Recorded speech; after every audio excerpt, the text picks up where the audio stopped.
Hello, this is Danny Raymond, the voice behind Ray's Guide.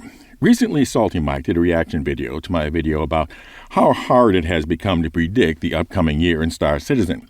He took exception to my saying that master modes can only be trusted to be a solution for Squadron 42, and that problems will certainly be found when they apply it to the much broader scope of ships and missions in the persistent universe. He cited that CIG had said in their presentation at master modes that they had found a universal solution, and that I was being unfair to say that. And so I should clarify, I believe. And I guess my attitude is influenced from learning architecture at an engineering school rather than an art school. The engineering mindset is that you can want to create a solution for a wide variety of situations, you can work to create a solution to cover a wide variety of situations, and you can think you've created a solution for a wide variety of situations. You can even believe with every fiber of your being that you've created a solution for a wide variety of situations. But unless you've tested it against those wide variety of situations, you don't know jack about whether you actually have.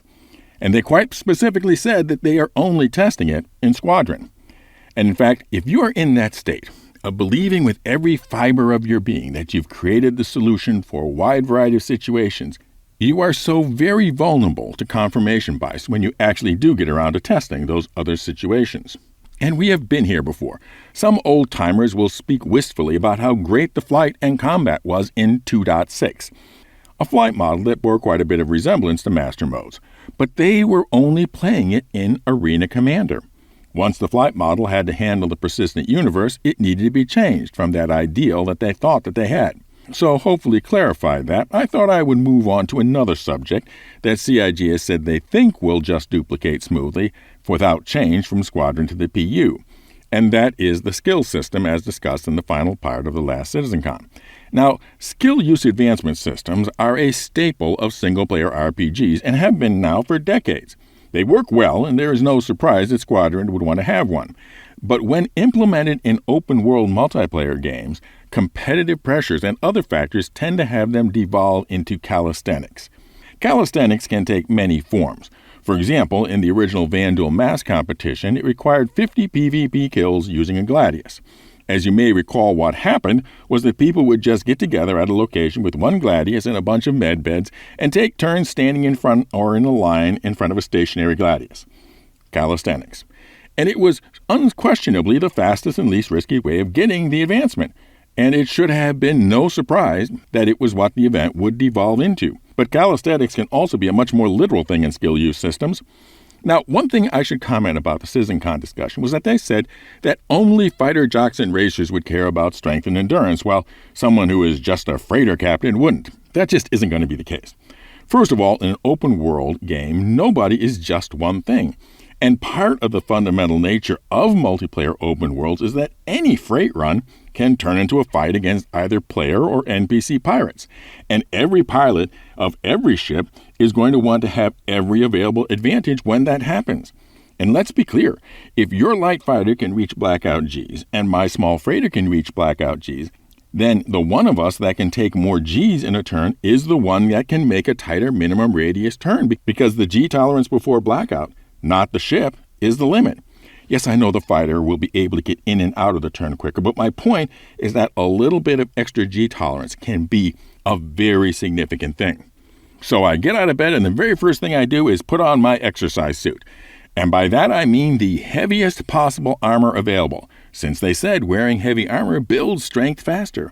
And of course I run everywhere for exactly the same reason. And they said that doing crouches builds endurance. So as soon as I have a moment to wait in the elevator time, I'll go all Jack LaLanne and get those glutes humming. And one, and two, and up, and down, and... Elevator's here, so it's time to put on a few more reps.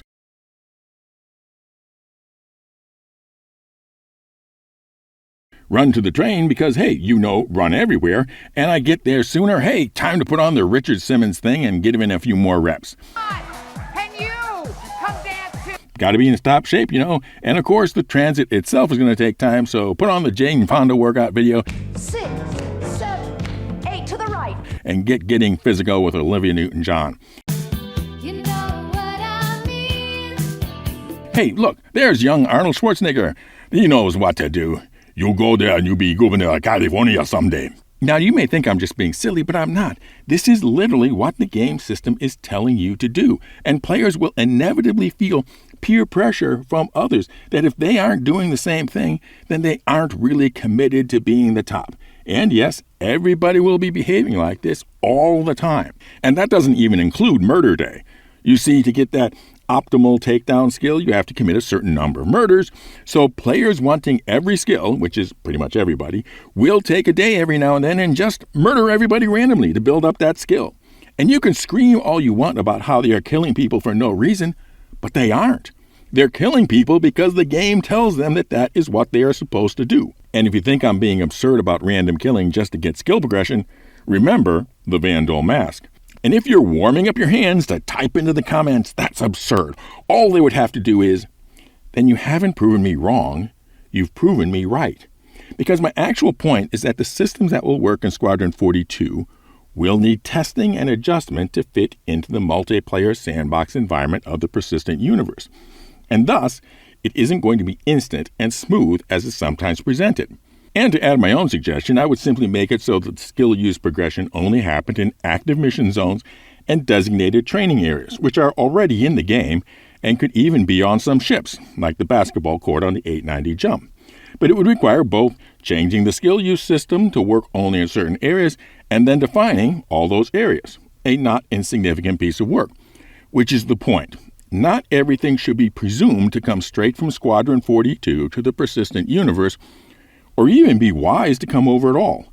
The difference between the two games are very fundamental. Single player versus multiplayer, linear storyline versus open world, military service versus free enterprise. Now for an update on our giveaway. We now have 2 ship giveaways. First is the 10,000 subscriber thank you for an LTI Hull C, the colossal cargo container carrying craft, to be giving it away when the sea becomes flyable in the verse. And then there is the big giveaway for this year's winner's choice of either the Galaxy Complete, the massive modular mining moving medicine machine, or the brand new big box Bargain Bazaar, the Merchantman. 1 entry per video for both contests. Just be a member or subscribe and comment with the secret word. And the secret word for this video is any of the classic fitness celebrities I mentioned by name. Plus, we still have our Waiting for 3.18 piloting skills contest for the most amazing landing of a ship Hercules size or larger. See the video in the description for that. Fly safe, keep it real, and I'll see you in the verse. This is Daniel Raymond for Ray's Guide.